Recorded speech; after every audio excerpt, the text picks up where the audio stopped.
श्रीगुरुभ्यो नमः। हरि ओम। श्रीमहागणाधिपतये नमः।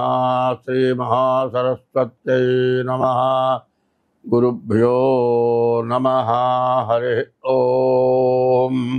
आदित्याय च सोमाय मंगलाय बुधाय च गुरुशुक्रशनिभ्यश्च राहवे केतवे नमः।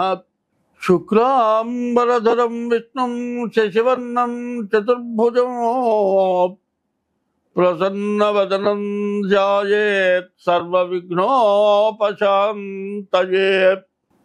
2025 సంవత్సరం మే నెల మేషరాశి యొక్క ఫలితాలు చెప్పుకున్నాం. ఈ మేషరాశి యొక్క పరిస్థితి ఎట్లా ఉన్నది చూద్దాం. గురువు మాత్రం ద్వితీయానికి వచ్చాడు. 4 గ్రహాలు ద్వాదశంలో ఉన్నాయి. ఈ గ్రహాల వల్ల గురువు కేతువు తప్పితే ఏ గ్రహం కూడా, గురువు కేతువు శుక్రుడు తప్పితే ఏ గ్రహం కూడా మనకు ఉపయోగించేటువంటి పరిస్థితుల్లో లేరు. 8 గ్రహాల్లో 3 గ్రహాలు బాగున్నాయి. ఈ బాగున్న గ్రహాల వల్ల మనకు వచ్చేది ఏమిటి అంటే, ఎప్పుడు కూడా ఎన్ని గ్రహాలు బాగుండకపోయినా నీ యొక్క హృదయం బాగుంటే అన్నీ బాగానే ఉంటాయి. నీ హృదయం ఎప్పుడూ కూడా అవతల వాళ్ళ యొక్క క్షేమం కోరేటువంటి హృదయం కనుక నీకు ఉంటే ఏ గ్రహాలు బాగుండకపోయినా అన్నీ బాగానే ఉంటాయి. ఎట్లా బాగుంటాయి అంటే, ఎప్పుడు కూడా అన్నదానము కన్నా అధిక దానము లేదు, తల్లిదండ్రుల కన్నా దైవమేది.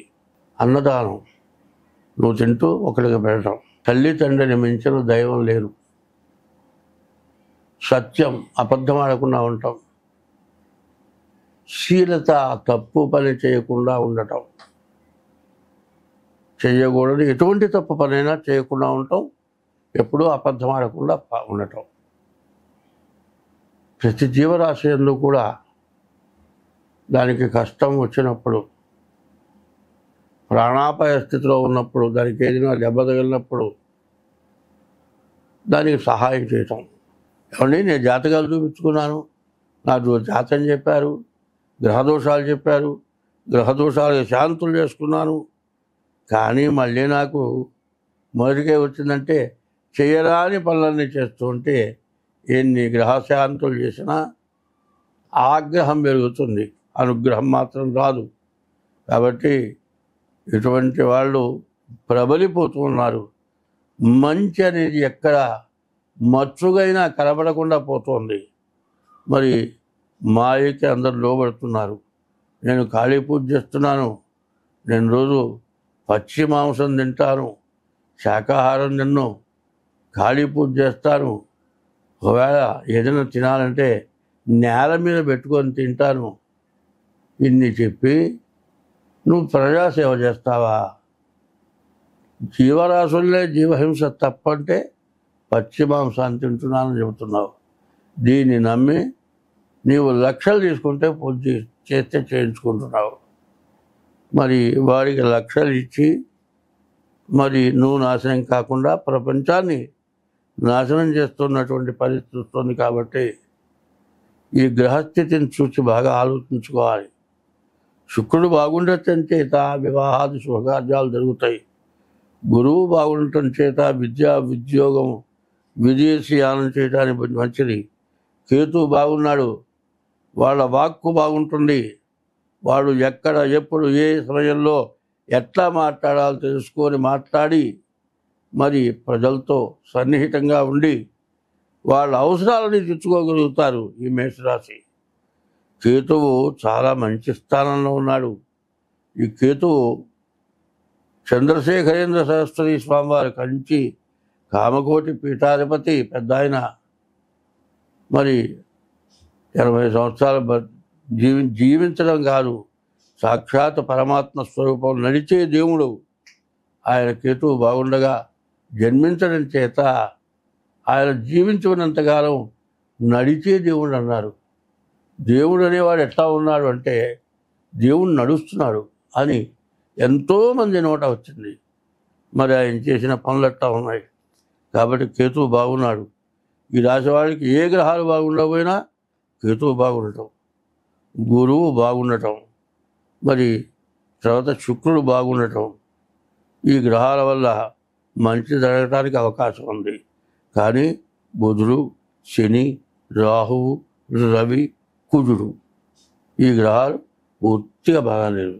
కాబట్టి ఈ రాశి వాళ్ళు చాలా జాగ్రత్తగా ఉంటూ నీకు బాగున్నటువంటి దాన్ని జాగ్రత్త చేసుకుంటూ నీ డేట్ ఆఫ్ బర్త్ ద్వారా నీ జాతకం చూపించుకొని మరి నీవు అందరితో మంచిగా కలిసి జీవించాలట. ఎట్లా జీవించాలి అనేది ఒక చిన్న విషయం చెబుతా. కంచి శంకరస్వాముల వారు పరమాచార్య చంద్రశేఖరేంద్ర సరస్వతి స్వామి వారు ఓ రోజు భోజనానికి కూర్చుంటే తోటకూర పప్పు చేశారట. చాలా బాగుందిరా ఇవాళ తోటకూర పప్పు అన్నట్ట. ఈ ఒక్క మాట ఆ వంటవాడు అదే చెప్పాడు. మోపులు బండు తోటకూర వస్తుంది, రోజు తోటకూర పప్పు చేస్తున్నారు. ఏంటయ్యా ఇది అంటే, ఈ తోటకూర పప్పు ఎందుకు అయ్యా ఇట్లా చేస్తున్నారు, మీరు బాగుందన్నారు కదండి, అందరూ తెచ్చిపెడుతున్నారు, బాగా లేతగా ఉన్న తోటకూరతో పప్పు చేస్తూ ఉన్నాను అంటే అప్పుడు అనుకున్నట్ట సన్యాసం అంటే ఏమిటంటే కోరికని లేకుండా చేయటం. నాకు ఇది కావాలి అనేటువంటి ఆశ లేకుండా ఉంటవే సన్యాసం. నేను సన్యాసిని తగిన న్యాయం చేయలేదు అని వెంటనే ఆ రోజు ఆ విస్తట్లో అన్నం, పప్పు, కూర, పచ్చడి, అన్ని పులుసు అన్నీ ఉంటే మొత్తం ఒకటిగా కలిపేసి తింటం మొదలుపెట్టారట. ఇది కాక ప్రాయశ్చిత్తానికి నాలిక కాల్చుకున్నట్ట. అటువంటి మహామహులే తప్పు చేశాను అని శిక్షించుకున్నారు. అటువంటిప్పుడు మనం తప్పు చేయటం అనేది కాదు. అయితే వాళ్ళు తప్పు చేసి శిక్షించుకున్నారు కాబట్టి మనం ఎక్కువ తప్పులు చేద్దాం అనేది కాదు. వాళ్ళని చూసి ఎట్లా బతకాలి, ఎట్లా ప్రవర్తించాలి, ఇది నేర్చుకున్నట్లయితేనే మనం అన్ని విధాలా బాగుంటాం.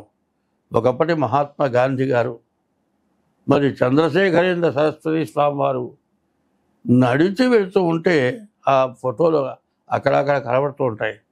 ఆయన వెనకాడితే శిష్యులు పరిగెత్తడమే. ఆ విధంగా నడిచే దేవుడు ఆయన. మరి దేశానికేమో మరి స్వరాజ్యం రావడానికేమో గాంధీ గారు, మరి దైవ బలాన్ని సంపాదించబెట్టడానికి చంద్రశేఖరేంద్ర సరస్వతి స్వామి వారు ఇట్లాంటి మహామహులు ఎంతో మనకు మంచి మార్గాలు చెప్పారు. కాబట్టి ఈ రాశి వాళ్ళకి 5 గ్రహాలు బాగాలేవు, 3 గ్రహాలు బాగున్నాయి. అంత మాత్రం చేత చెడు ఎక్కువగా ఉన్నది అని తెలుసుకోవాల్సిన అవసరం ఉంది. తొందరలో మరి గురువు తృతీయానికి వస్తూ ఉన్నాడు.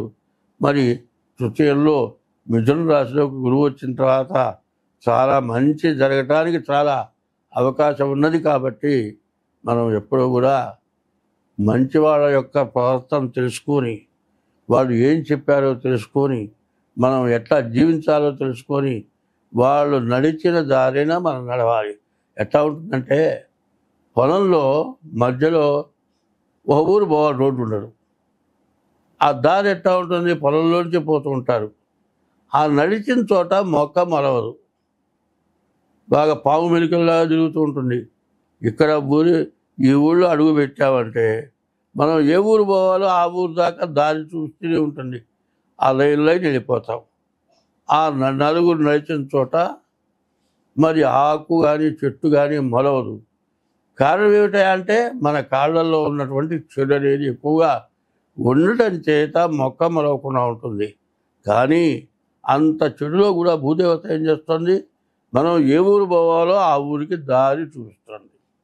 కాబట్టి అట్లాగే మంచి అనేది మనకు ఎప్పుడూ దారి చూపిస్తుంది. కాబట్టి ఈ రాశి వాడికి 5 గ్రహాలు బాగుండకపోవటం విశేషం అంటే ఏమిటంటే చెడు నీకు ఉన్నది అనేటువంటి గుర్తు నీకు తెలియజేస్తూ ఉన్నాయి. కాబట్టి నువ్వేం చేయాలి, వెంటనే నీ డేట్ ఆఫ్ బర్త్ ద్వారా కానీ, నీ డేట్ ఆఫ్ బర్త్ లేకపోతే హస్త సాముద్రిక ద్వారా కానీ, మాకు తగిన ఫీజు చెల్లించి మీ జాతకం చెప్పించుకుంటే మీకు ఎట్లా మంచి జరుగుతుంది, ఏం చేయాలి, రెమెడీ ఏమిటి, జాతక చక్రం వేయటం అంతా చెప్పడం జరుగుతుంది. స్వస్తి.